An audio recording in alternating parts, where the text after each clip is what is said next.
King Charles III of the United Kingdom and 14 other Commonwealth realms, was born in November 1948, and succeeded his mother Queen Elizabeth II in September 2022, when she sadly passed away. But how powerful is King Charles? We've pulled together 9 laws that if you or I were to break, it would be a crime, or any other member of the royal family for that matter, but not King Charles. This will blow your mind. Let's do this, and please subscribe, thank you. At number 9, did you know that King Charles III does not have to pay tax on his earnings? That's right, whilst a high percentage of the Great British law-abiding citizens are faced with extortionate taxes on everything, grossly disproportionate to other countries, and living payday to put the most basic of food on the table, millionaire King Charles is not required to pay any tax. In 1993, Queen Elizabeth II and Charles agreed to pay a nominal personal income tax, after requesting government's opinion on what kind of voluntary tax would be sufficient. The figure is undisclosed, and believed to be pennies. How the other half live. Number 8. King Charles can refuse to agree laws. The royal consent relationship effectively means that internal parliamentary rules of procedure that could, in principle, be dispensed with by Parliament, should have King Charles III's consent granted on the advice of government.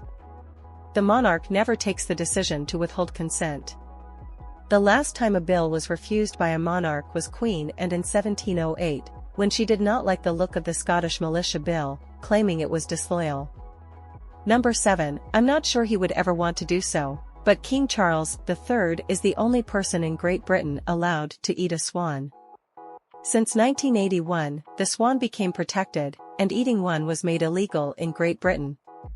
Whilst there are many reports of illegal immigrants skillfully killing and eating swans in Great Britain without detection, King Charles is the only individual who may lay claim on any swan he finds legally, and arrange for it to be fried on the barbecue should he so desire. Number 6, it is estimated that there are 35 million motorists on the roads of Great Britain, and all are required by law to hold a valid driving license before getting behind the wheel of a vehicle and starting the engine.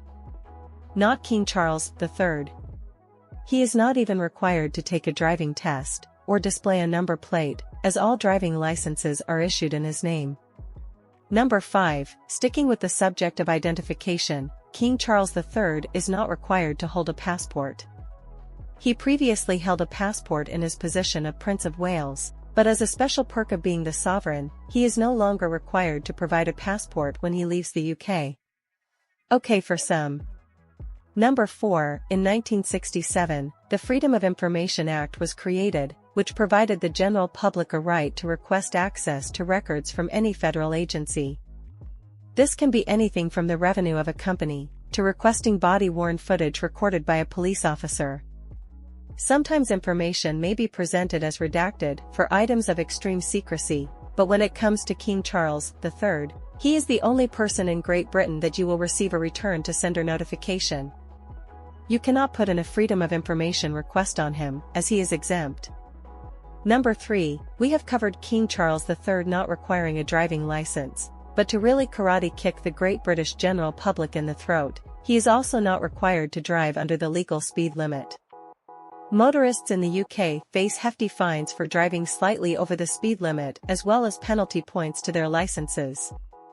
This also applies to parking on a double yellow or red line, and paying congestion charges, but King Charles can literally drink drive through central London at 120 miles per hour without wearing a seatbelt, then dump his car in a bus lane, and will see zero repercussions or financial loss. Number 2, are you aware that King Charles III has the power to not only start a war, but also refuse to end one? I had to double-check this twice. As the King of the United Kingdom is head of the armed forces, he is also the commander-in-chief, which essentially means that His Majesty is the only person who may lawfully initiate a war, and refuse to make peace if he feels he needs to. That's a pretty scary bunch of power for one person, given all of the conflicts in the worlds in the past, present, and no doubt future. So although the UK has not declared war since 1942 under royal prerogative, it doesn't mean it won't. That's given my anxiety a nice new workout. And in at number 1, King Charles III may not, and cannot be sued or prosecuted, or go to jail, or give evidence. You heard that right.